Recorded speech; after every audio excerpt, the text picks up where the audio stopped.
Yeah. What's the beef? What's What's the the hot beef? topic? You don't know what the beef is.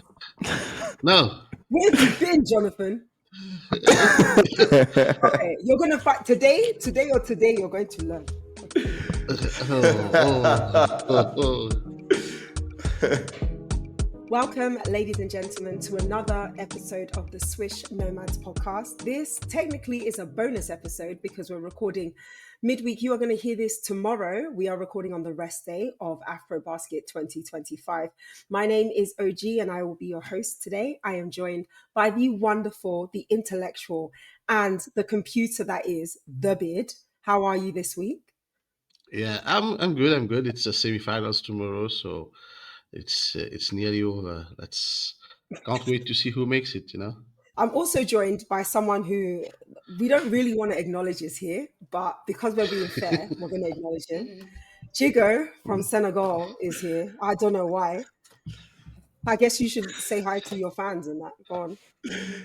Hey, first of all, thank you for letting me have the opportunity to speak. And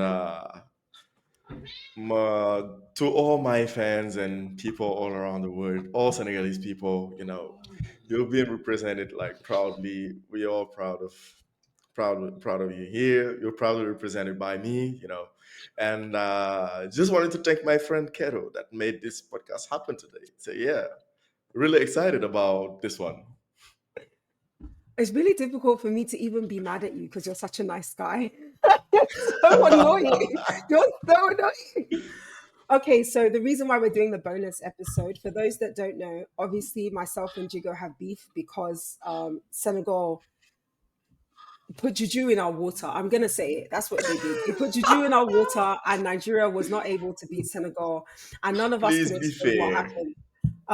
So we're gonna discuss a little bit of that, but the main topic of conversation is gonna be the topic of the week, which we'll get to before we do hot topics, which today is presented by Jigo. Thank you so much for giving me the opportunity to speak once again. And just to acknowledge to you people, my fans are up to 18,000, and then we're representing the country. This is mad. I don't understand You're why they about to can't. ask it, but yeah, but that's what came with the aura. It's an aura. It's an aura. The aura. Yep, that's what we do. Just to wrap up a little bit about hot topic. Two hot topic first of all. No, the first hot topic being after Nigeria defeated Senegal in the semifinals of the women's AfroBasket, some of the players have beef in the comment section in the post up Mm. for women's AfroBasket. Devin AK shout out to Jean-Jacques Boissy and Martin Gay. Told him like, "Hey, you guys are going home like usual." And then Boissy told him up to 2 weeks and whatever. And then, fun fun fact: this is such a nice story. Senegal and Nigeria had to meet in the quarterfinals, which really put spice in the beef in the comment sections. As in, we will win the jollof rice battle between two brothers. We're all proud of West Africa, and then Martarge and Devineke play both for ISV de Dakar. So it was fun. It was all love, and at the end of the day, it was a very competitive basketball game. And then Senegal got the edge out of it. So yeah, that was first hot topic, and then for second hot topic, my friend my Nigerian friend here, who was sitting in the corner, had one of the brilliant idea to record a video pre-game to shout out Senegal, saying that Nigeria will win to the quarterfinals. And then right after halftime, she posted the video, knowing that she was down by 10, by 12, I think, something like 12 that. points is not like a big lead though. So Yeah, true. So, yeah. and if you want to really turn into what happened after that, it's obviously Senegal won the game. But please go into the comment section. My dear friend made another video saying that I forgot. she's sorry, but she cannot apologize because I won the whole thing. And then saying to the all people, meet you at the under 16. That's what we're doing, girl. Is this what we're doing? Meet you at the under 16, really? So yeah, for all people, all the posts are in the Swish number page. Let me read you a little bit of one of the Oh, you're comment actually going to section. read the conversation. Let me read you real quick one of the conversation. Someone said, "This age like milk." That is absolutely true. And another one said, "Senegal Chebujan beats jollof rice." Okay. And another one said, "Safe flight back to Nigeria." And another one said, "What did you just said? Huh? Kero, please back up your word." So yeah, now your friend Kero is a certified Mali fan. So yeah, that was it for our topic. Yeah, Thank you. that's true. Okay, that was some hot topics. I'm going to give you the real hot topics. For those who don't know, Jeremiah Hill was injured during the group phase game, and actually he came back and True. played in the quarterfinal, had a fire game. So we know Mm, that he's going to be a massive impact going into the semis. On top of that, our good friend Amy Okonkwo has signed a 7-day hardship contract. This was oh, announced yesterday, so that would have been Thursday, the 21st, with the Dallas Wings. And she will be available for today's game. So they're going to play tonight against the Seattle Storm. So we'll keep an eye on that. Congratulations to Amy. And we'll see where they go. Hopefully, we see more AfroBasket queens at the true. WNBA because they deserve it. They Mm, deserve to have their hard efforts recognized. We know that mm, African female players play in Europe, but this playing in the WNBA really solidifies the work that they've been mm. doing to put Africa on the map, to put themselves on the map. So congratulations to her. And yeah, we'll talk about some other female players who are doing really well next week when we get back to our normal aired appearances. Okay, so the topic of the week. Oh, so before everybody gets on their high horses, we will be talking about the semi-finals that are going to happen today. But before we get to that, we need to talk about the quarterfinals. So obviously, we just talked about Nigeria versus Senegal, but the big one that is all over social media, and I mean it's even on European social media because the controversy is there. My question is, how do I phrase this in a nice way? I thought you were frozen. Oh, wow. I'm trying to be polite about it, but I don't even know if there's a way to be polite. Is is FIBA going to no, because that's not the question. The question is, how can anybody trust the African game if we're all Mm, watching corruption in 4K and nothing is done about it? This is in relation to the game that happened between Cape Verde and Angola, which mm, happened day before yesterday in the quarterfinals, in which in the last 5 minutes of the fourth quarter, I believe three Cape Verdean players were fouled out. Uh, mm. Also, Childe Dondao was awarded altogether 20 20, something, 20, 20 how free many? throws. 20 something free throws. And I don't think one, if not two, fouls were awarded to Angola. Cape Verde would have had the right to challenge the game's results, but they have to do that. I believe it's within 6 hours of the game ending. I don't think they did do that. Following that, I don't know if there's another opportunity to appeal what happened. But my question is whether Cape Verde appealed it or not, everybody saw it. Yeah, we all watched it with our two Exactly. eyes. For those who haven't seen the game, because obviously you had to have watched it on Courtside 1891. No, we are not sponsored, but we do help. That's what we're saying. Um, the first half of the game, or first quarter of the game, was absolute trash from Capo Verde. Let's be very honest. Their starting five just couldn't get a shot to go in. Second quarter, Correa and Joel Almeida are like the Mm, heroes of the game to me. That second unit came out and yeah. played Capo Verdean basketball. And it was like a Mm, masterclass of how to stay calm and collected, play your game, and then bring mm, yourselves back up, back up, back up. Third quarter mm, was a lot more even. And this is not to say Angola wasn't playing well. Angola was also playing well. They were playing their style of basketball, and Cape Verde were playing their style of basketball. So you got to see these two nations who both speak Portuguese play what works well for them and their players. Come to the true. fourth quarter now. I think in total, 5 players get sent off for being in foul trouble, and that's a combination of Cabo Verde and Angolan players. Five. Djigo will correct me because he has all the stats there. Oh yeah, Also, yeah, yeah. yeah, foul after foul after foul after foul. You couldn't play the game. Every second, every minute, the whistle was going for just everything. And then even the commentators said something like, well, if Joel Almeida gets a foul for flopping, why isn't Gaku getting a foul for doing the exact same thing? Yeah, Ivan Almeida. Can you imagine? And they were getting fouls for the most ridiculous thing. Like, if you're going to let them Mhm. play, play.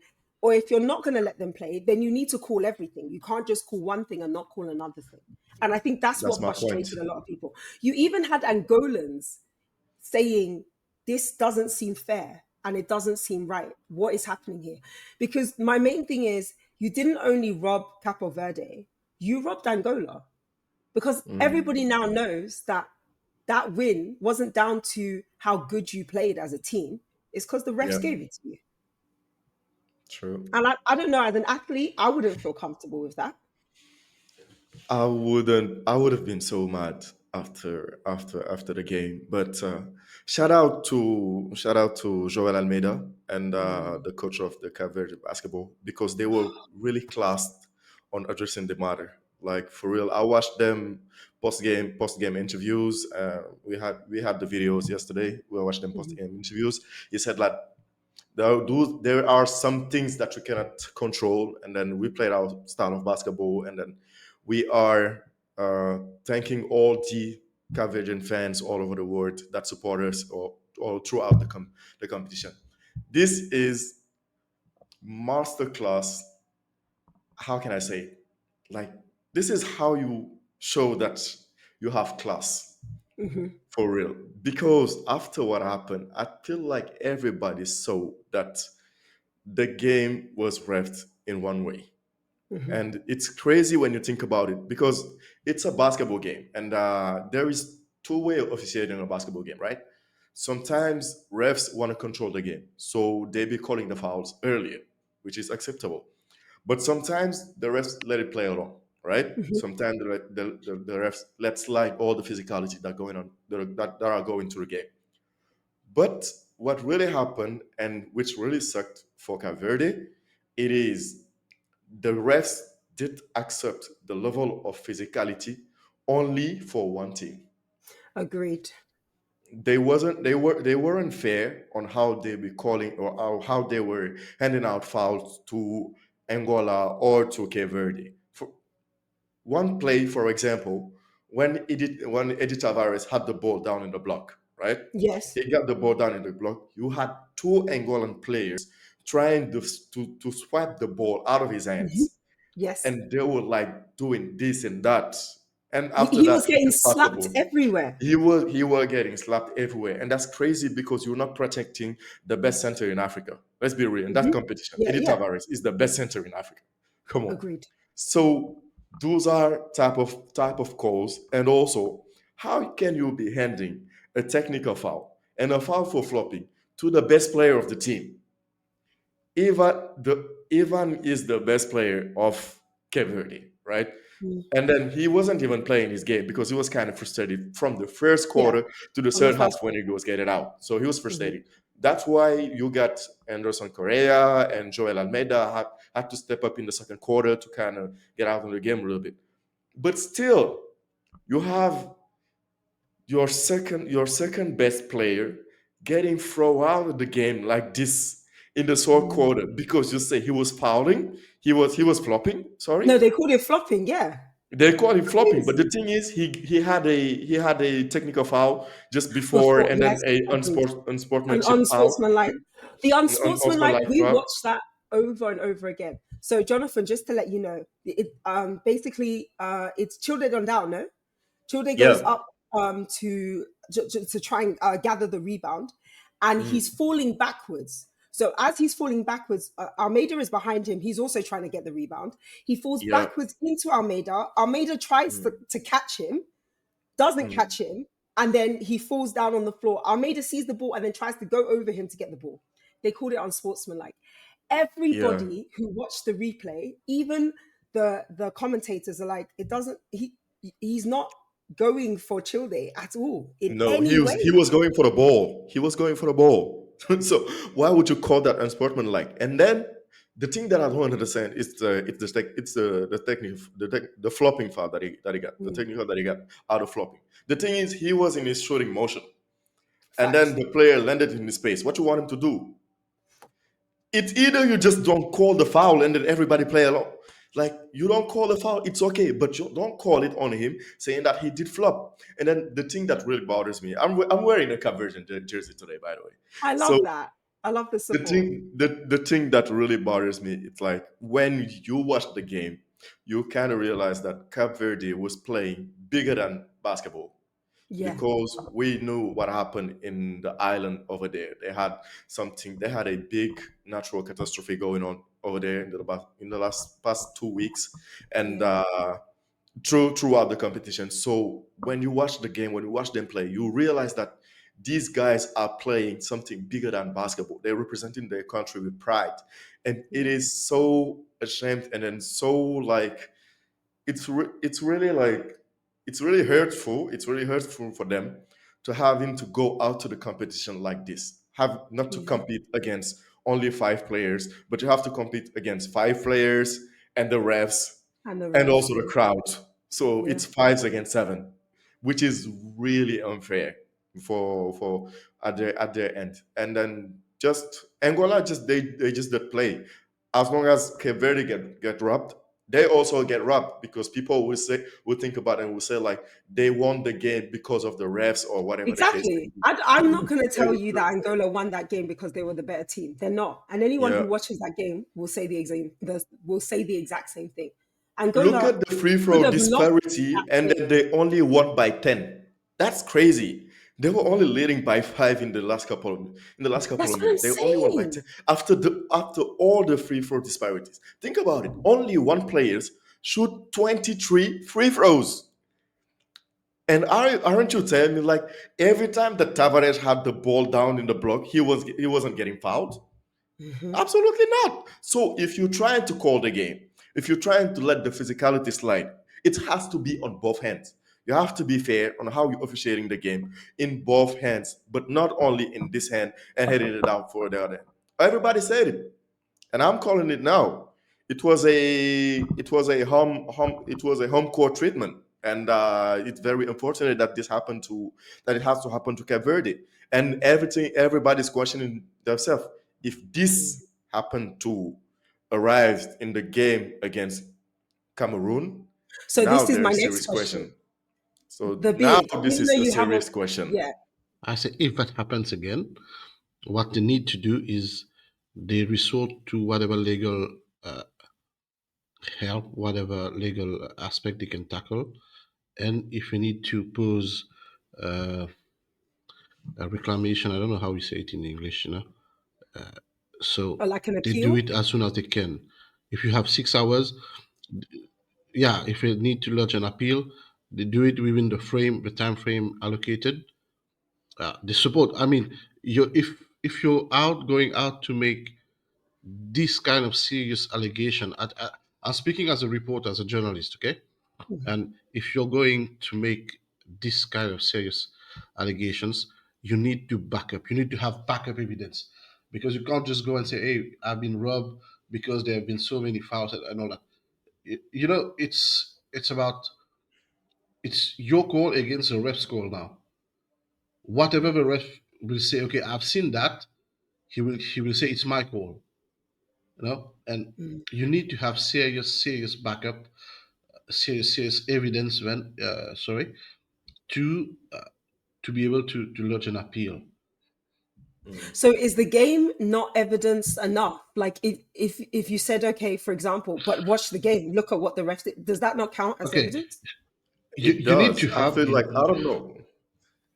No, sorry, I didn't mean to cut you out. But in the NBA, every time that you put in a compliance, like you putting video evidence saying that, oh, in this time this happened, we don't call. This happened, we don't call, and you put all the things to the compliance, and then you send it to the yeah, organization, as it is that the commissioner that or FIBA, for example. That's exactly what I was to say. Except that I wouldn't have mentioned the NBA because they can. I think there was a game when the refs went to look at the footage. In the last second, there was a buzzer beater or something. They had to review the final seconds and all that. So they can go and do it. They, the coaches, if they feel that there's something that's happening, they can appeal on the spot. Okay. Oh, You on the just don't. spot they can appeal. I think you can appeal on the spot. I think it must be. We Oh. must check, but they Mm, can appeal. They can, because why is there a commissioner to the game? If hmm. That's a good Yeah. you point. can appeal, I And think you then can appeal, and then and then yeah. you what you need to do, you need to say, okay, just go check the images. Uh, Mm, the rest will see whatever they need to see. But like I said, it's always your call versus the ref's call, and the ref the referee can maintain that he saw that as a foul, as a mm, deliberate intention to hurt a player, or whatever. And mm, when it's let's just think about it like, uh, you the intention behind the move could be a threat. It's mm, what you were saying about the Almeida and Dundao, when he was trying to get the ball and he got but maybe I'm not saying that's what he saw. What I'm saying is, maybe at this moment, with the intensity of play and all that, he saw it as a threat to Dundao's health. mm. Let's. I can't hear you. I can't Your hear you, mic Carol. is I just off. realized my mic was muted. I was going to say, even Mm. when they watched the replay, because they reviewed the play to figure out Yep. whether they would upgrade it or downgrade it. And then they Hmm. still came back and said same thing. But we all watched the replay. We saw that he wasn't trying to hurt him. Even one play. I don't know, Kero, if you remember that one. Like I don't know how it works in FIBA. That's what I said to a couple of friends, and I need to check the rule book out. In the NBA, there were one coaching challenge from the Angolan coach, and then the ref had to like erase the coaching challenge because of he kind of like said no, it's not needed for now. But in the NBA, for example, I don't know if you can overturn a coaching challenge as a coach in FIBA. That this I don't know, and it happened to the game. But in the NBA, as long as the coach did the sign of the challenge, there is no overturn. The challenge is taken. But That's a really in good point. yesterday's game, something happened. Like the coach, the Angolan coach made the challenge sign, and then they overturned it. I don't know. I don't know how the coach, how the referees and the officiator did overturn the challenge. Because if it did not work for Angola, for example, they would have lost the challenge and also the timeout, which will be big for Cape Verde. But none of Mm. that happened. So all those type of action really happened in the game yesterday, and that was really such a tricky game to handle. And then after that, all that in officiating, probably you guys correct me if I'm wrong, they have a huddle before the game, and Hmm. then they have also a huddle after the game to review all the To play review, and yes, miscall that they did. Mhm. yes. Uh, for this time, I really hope that FIBA will put some sanction after what happened to those refs that officiated this basketball game, the American, the Nigerian, and then the Madagascan, island, right? his Madagascar. My So question would be, I would be very surprised to see those refs again in the semifinals or in the finals of the in third the place tournament. finals, Could you imagine? I would just, it Now, if will I be was a so team, now, controversial. just let me tell you, if a referee is they are being noted, on a scale Mhm. of 1 to 5 or 10 or whatever. They have a referee supervisor who's here, Mm, who reviews the game with them after the game. The morning after, we sit in a mm, conference room and something like that, and they discuss, okay, what did you do wrong, what did you do right, and all that. Mm, What happens is if the referee has done so many errors, refereeing errors, he does not officiate anymore. mhm, Okay. Okay, Okay. yeah. So on if I said like I said again, there's a if they are found guilty of errors, they won't be mm, officiating in the finals, in the semifinals or the final. Which you can believe. I tell you, on this spot, I can say because I've got friends who have been refereeing, uh, mm, who even refereed at the AfroBasket finals some years ago, and Mhm. mm, the FIBA and the supervisors, they are very strict about how you conduct a game. Mm. They are really very strict about that. You just can't miss. And you know, as just like a player who wants to go to a final, mm, the refs, sorry, they also want to go to a final. Go to the final. Okay. mm, yeah. Okay, Okay. and they know that if they mess up at some point, they're not going there. You can even if you mess up during the first game, you're not. It's not sure you're going to officiate in the second one.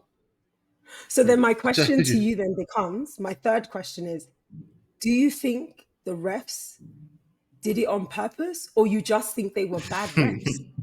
Because I, now after you listening to what cannot be Jonathan's this bad, saying, Kero. Kero, you cannot be this bad. I'm sorry, you cannot be this bad. I mean, Pedro Okay. is not here, unfortunately, but he says an envelope was slipped. But my question is, when did they Oh, slip the envelope? Because the first half was fine. I felt like the refereeing in the first half was okay. I didn't see any problem with it. I think everything was even. It was called evenly. It's that third and fourth quarter. What the heck? And if you've ever been to a FIBA event, or I would say if you've ever been to any type of sporting event, what happens at halftime is the refs are sent to a separate space. They're not in the same area as the players. Nobody has access to them. So, or nobody should have access to them. They are completely isolated from everybody else. So I just find that hard to believe. Like, part of me wants to think that they were just bad refs. Hey, Like, they just got I the have calls wrong all the time. I have a theory. Okay. I have a okay, theory. shoot. My theory is Pedro's take is already 100%. Did you know that Oh, some refs have been caught gambling on some games? Not in FIBA. Not in FIBA, in NBA. This Okay. happened, and then they got Oh, yeah, it happened. It happened to three refs, and then they got banned after that. They're found guilty gambling on games, and then having the issues turning on the game throughout their calls. So those things happen. So I don't know. Question mark. no. Maybe FIBA has to do a whole due diligence and then trying to figure it out and find out what really happened in that game, trying to question them one by one. How did they officiate the game? What happened? And trying to see everything, anything that happened under the radars. And then you will see, you will fix out. Because my theory is, as a ref, I mean, the power of home court is real. We also and also how the crowd were really into it anytime that a call was made. And also how Ababakar Gaku was screaming all the time to the refs anytime that a call was made. So those things happen, right? But my thing is, you cannot be this bad at officiating, and then you've been in a crew that will be officiate a quarterfinal of a FIBA basketball game, of a major tournament, an AfroBasket. So let's leave it open. If there were some sort of something that will happen that did happen under the radars, I feel like FIBA really need to do a due diligence and trying to find out because again, this is unfair to the convention community because they didn't ask anything. They just came in bold and then they were fair. They did not even complain that much throughout the game. I feel like as even other teams Angola would have have complained. yeah, Other the other teams team would have. would If have that was complained. Nigeria, If that this, they would have no, I'm stopped the telling you, game. not even Nigeria. If this was Egypt, for example, oh my Yes. God, if this Yes. was Egypt or Tunisia, they Tunisia? wouldn't even let it slide. The game wouldn't No. even go. They would Absolutely stop. They'd not. walk So off. So yeah, And it's their right. It's their right to walk off. If I feel like I'm coming indeed. to play a game and the game is not being officiated fairly and nobody is Hmm. stopping it, then we're not playing this Hmm. game anymore. That's it. Yep. Yep. If this happened to Tunisia or Egypt, you will saw them walk off the court. And then even if the game were over, you will see them in the press conference, the coaches, the Yes. player, everything pointing out how bad the officiating was. But the Facts. Cape Verdean players really put it with class. And then shout out to them for being this class, because if it was me, man, I could never. If this happened to No. Senegal, for example, I would be spamming all the accounts. For real, I'll be spamming all the accounts, man. Sorry. Because it's really hard for a country. For example, look at this. This is probably going to be Eddie Tavares' last It's AfroBasket. last Afrobasket. And maybe Almeida's too. Let's be Almeida fair. as well. Almeida's Yes. 39. Joel is Yes. 39. So this Yeah, is, come if on. we say that Yeah. AfroBasket, it's in the next 4 years, this will be also his last AfroBasket. And you don't even know if you will be this close to have this generation of hoopers, because that Mm, generation that they have here, they're ballers. We saw it's what true. happened with Star. It's the same Yes. court and then the same value that they brought, even in 2021. And what happened in there, you saw them always raising their level. And now you Agreed. can understand, yes, now they have a group and they found the perfect match of Yes. talents that recur to one AfroBasket. So this Eddie Tavares, he's how many years old? I don't know, but this is probably his last as AfroBasket. It is Mm. really fair to him. The coach as well retired Yeah. from coaching the country. Pedro's cousins, he said. Yes, So Rachel. really so I- unfortunate to It Cape was Verde what really happened to them. it was really heartbreaking to watch that press conference Yeah. because I felt like we're watching a man who is being considerate when he doesn't need to be. He's being Mm, kind when he doesn't have to be. And true. he's being honest and genuine when he's saying, you know, this isn't how I wanted to go out. This isn't how I wanted it Yeah. to be. This is my Mm, last coaching opportunity. And I thank yeah. everybody for giving this kid, I think he said Mm, he's from Benguela, no? This kid an yeah. opportunity to coach and be a part of this great nation. And you can't help but feel like I was Yeah. angry for him. And then my Exactly. next question is like, so now Cameroon going in, Mm, if I was everybody else, everyone is now rooting for Cameroon because to me, that game wasn't fair. So I don't want to see Angola on the mhm, podium, even if they deserve to be there because of all the things they did in the qualifiers and the group stages and whatever. mm, To me, mm. you cheated. Allegedly. They allegedly cheated. And I don't think cheaters should prosper. And that's True. what it But feels like now. fair enough. And for me, from my point of view, Angola didn't even deserve to be in the podium, let alone to win that game again against Cape Verde. One player getting a handout 23 free throws, and then three of your best players getting fouled out of the arena. Tavares, Joel, and Ivan getting fouled out. Gomez having 4 fouls. Lima getting fouled out. What the hell are we doing? So how Yeah. do you want them to compete? Even when Ivan Almeida was out, they were still They're still competing. competing. Correa was there. They were Joel still, was there. Correa was there, Joel was there. Everybody was doing their fingerprint. Eddie Tavares was dominating the board, Yes. how they showed.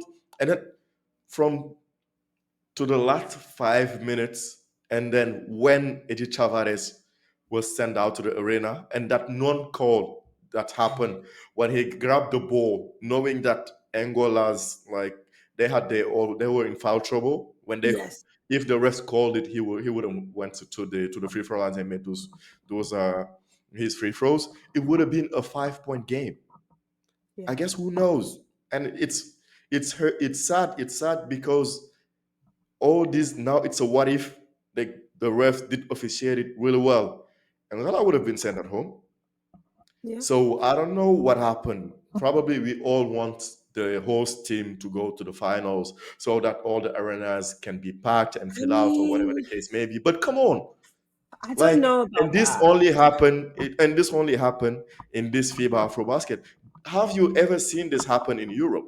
How many times a host team in Europe didn't want AfroBasket, or let alone going all the way to the finals? It happened That's so what I'm many saying. It just times. doesn't. It doesn't happen. Women's Eurobasket was hosted by Greece. They got knocked out in the quarterfinals. Look at But this. they still had fans. We still had fans for Spain versus, I want to say it was Spain versus France in the final. No, sorry, Yeah, yeah, Belgium versus Spain in the final. There yeah. was fans from Belgium and there was fans from Spain. So Mm, it's not because you're the host nation you should automatically have the right to be in the true. You final. have to earn it. You have to Yeah, earn it. like You have everybody to else earn is it. trying to earn it. Hmm. Okay, let's try and wrap things up on a positive note, and talk about the four Senegal once teams. again Nigeria. This is a positive note, don't Oh you? my god. Oh my god. I'm gonna mute his Oh mic yeah. and then I'm just gonna take him Did off you mute. know that nobody believe in us? Oh my But god. hey, God did. God, first of all, God is Jigo, testing. Jigo, Jigo, please listen to me. I tell you something. Tell you something. Please go on. You're playing Mali, right? Facts. Yep. That's a fact. I'll tell you another fact now. You're packing and going home. Please. Yes, tell You're him. packing Tell and him Packing to going and pack home. going his home. suitcase. Pack your Let me suitcase, tell you Senegal. guys You're going something. home. Let me tell you guys No, no, something no. real quick. Before you say something, I want to say something. Let me First, let me please I know please I'm wearing Cameroon because I please support Cameroon. please let me But tell you from something from the please. day Senegal beat Nigeria is that day that I became a Malian basketball fan. I don't have a stitched The Mali shirt with me right now, but I promise you I'll be wearing red. And when you see me on that day, I'll be the wearing red hate for watch Mali. is real. It's The not hate hate watch. watch is Mali, real. listen to me very closely. Me, you, Sika, Mm. I'm right here. Kanute, You, we're here. let me Hijara, let me we're let here. me We are going to beat Senegal. We are going to beat Oga, Senegal. hey, And we are going to Oga, the I final. beg. See your life. No, they carry last time. Just like I said to you, you'll be carrying this one at home. Yeah. Let me tell you something. Let me tell you something Oh, about. I shoot, So, shoot. to all Malian fans, first of all, Caro might be a black cat. If she root for your team, you might lose. So you don't want that. All right. So that's the first thing first. So second thing, us and Mali, we were in the same group, right?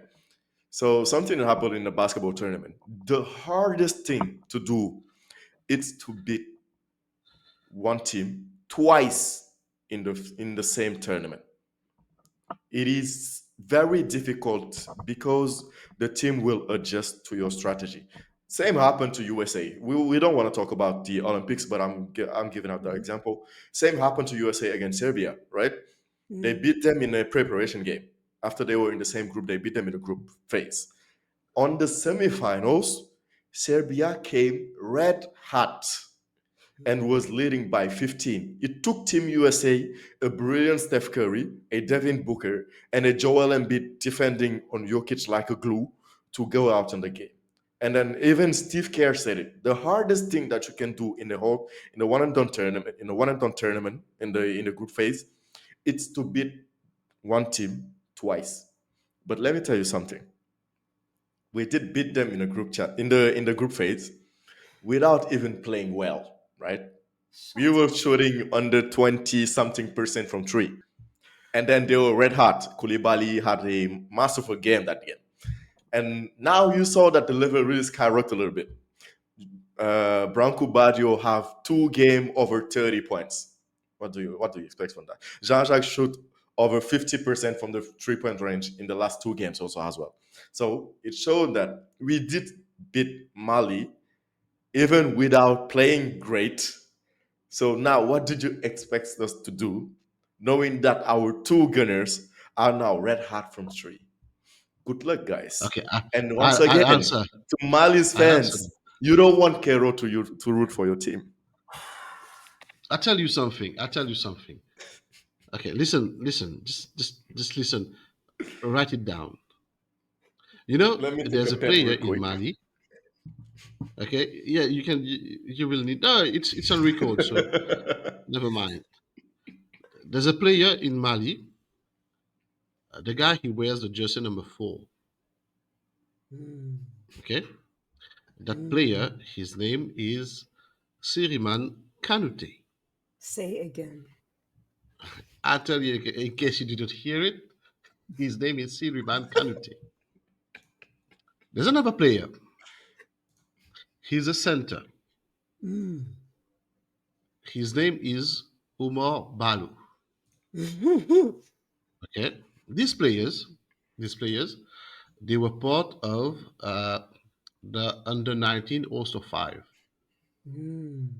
You don't make the All-Star 5 of any world tournament without being a minimum good, And from what I've seen, from what Kanute did, I don't know which video uh, Kero was talking on, but Oh, we this did a guy, second tape video. Yeah.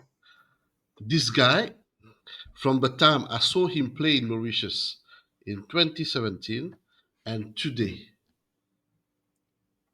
he he hasn't climbed two stairs, three stairs.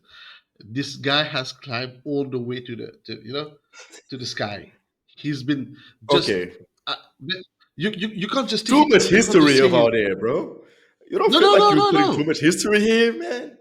Like You we all need know that they were in the history. under 19 and under You will need 18. that They history. went to the under 19 World Cup and played the US. We all know that. No, you will So why need that would you bring history. all this history, man? Come on. I tell you why. Because the guy, he has been on a very good learning curve since I saw him. Mm. Okay, and each time he wears that Mali jersey, he seems to get, he just produces something that you can't think of, and he still does it. Okay, Mm. so get ready for this guy, for this guy, with number 4 and Balu. Mm. I tell you, Balu has been away from the Malian team for so long. He's back now. He wants it. He said yesterday in an interview, "We're starving. This team, they're gunning for you." I tell I you, didn't know this. Mali. We didn't know this. Eagles eat lions. Just so you know, Eagles eat lions. They do. If they didn't before, Eagles are going to eat some lions today. That's what's going to I, happen. Yeah. I will just add let- that I think Canute is probably one of the most underrated African point yeah, guards I we have. agree. I We don't agree. talk about his game enough, and that's something that Mm. is on us as journalists. It's on us as publishers that we should be True. talking about Canute so much more because he is a special talent, and people deserve to Mm. know his name and know what he can do. So True. Canute, regardless of what happens, you're still amazing, and we love watching you. Keep growing, keep being amazing at what you do. And yeah, Mm. Marley, I can't wait to see you. Just quickly because we're running out of time. I want to talk about Cameroon, who are also in the semi-finals. Jeremiah Hill Mm. is he's back. Obviously, Missy has been doing amazing things. My That husband was a Jordan Baby surprise is for there. me. Wait, what was the surprise? Cameroon.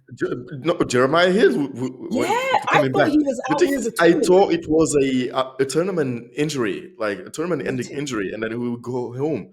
I saw him. Where did I mean? First post that I saw, it was for Africa Basket, posting him warming up. I'm like, what the hell is he even doing in Angola? Okay, cool. So he's been warming up a little bit. I saw him in the starting lineup. I'm like, all right. But I kind of feel he was moving a little bit slower than usual. But even that, he was still cooking. That is crazy. How can we be this good? I think Special Cameroon is, players. yeah, he's Mm, special. Jeremiah Hill is special. I They think are mm, special players. this Can't this you just can't AfroBasket be. has showed us that Africa has point guards and we've got mhm, guards. We've got yeah. something. This generation of us here Hmm.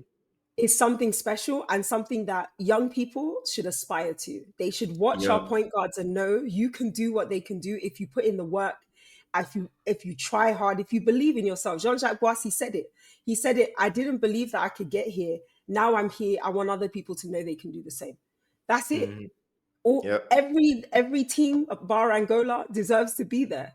So And then Hey, and then and then also to really highlight something, there are so many players that are in this year's AfroBasket, top players that are here playing in Africa, in the continent. For example, you see Facts. Jean-Jacques Boissy playing, you see Koulibaly playing, you see Kanute playing, you see all those guys played in the BL, and they are the best players on the team. Look at Chile Dundao. He played for Petro de Luanda. Look at Solo. I can't even be mad at, like, as much as No. I'm hating on Angola. Let's be real. Children on Dow is special. Yeah, He is he amazing, did and show up. we said it from what it was like World Cup qualifiers. We were talking about Mhm. Children on Dow. So he Yeah. just keeps growing and growing and growing and growing. He is Mhm. amazing. But Indeed, yeah. in this semifinals, let's wrap up. Game one is Senegal versus Mali. Mali, Uh, yeah. One word answer. Who do we think is going to win that matchup? Djigo, Sénégal rek, rek. okay, the beard, Sénégal rek. Mali. and I'm gonna say Mali too, mainly because I want that to happen. Okay, in the second matchup, Cameroon versus Angola. Who do we think is going to win that matchup? Cameroon. They have no answer for Yves Missy and Jeremiah Hill pick and roll. No answer. I said it. That's a very good point. Yep. Uh, No the answer. beard, Bruno Fernando went out foul trouble against Eddie Tavares. yeah, he did. So guess what Yves Missy gonna do to that boy? He called him a boy. That man is 6 foot something. He is not a boy. All right, that's my take. But, Cameroon. Jonathan, who's winning yeah, Angola versus Cameroon? I'm with Cameroon on that. Okay. I'm also gonna say Cameroon, mainly because I need my husband to win. Let's go, Jordan. Let's do this. It's gonna be great. Okay, thank you so much, everyone, for listening to our impromptu episode. Don't forget to follow us on, let me get this right, Facebook, IG, X, TikTok, yes, Yeah. Oh, well, TikTok. and YouTube at Swish Nomads Podcast. And we will be back on the day of the finals. We're actually going to do, is it IG Live or we're doing X Live? Djigo? Let's do X Live. We're going to do an X Live on the day of the finals, just before, so you can have the TV on courtside 1891. They really should be paying us for this, but also Oh, for you can real. have you can have us on your phone, join the chat, join the conversation. It's another way to engage, and let's see who will be crowned African champions 2025. Thank you so much for listening, and good night and God bless. Bye. Obrigado.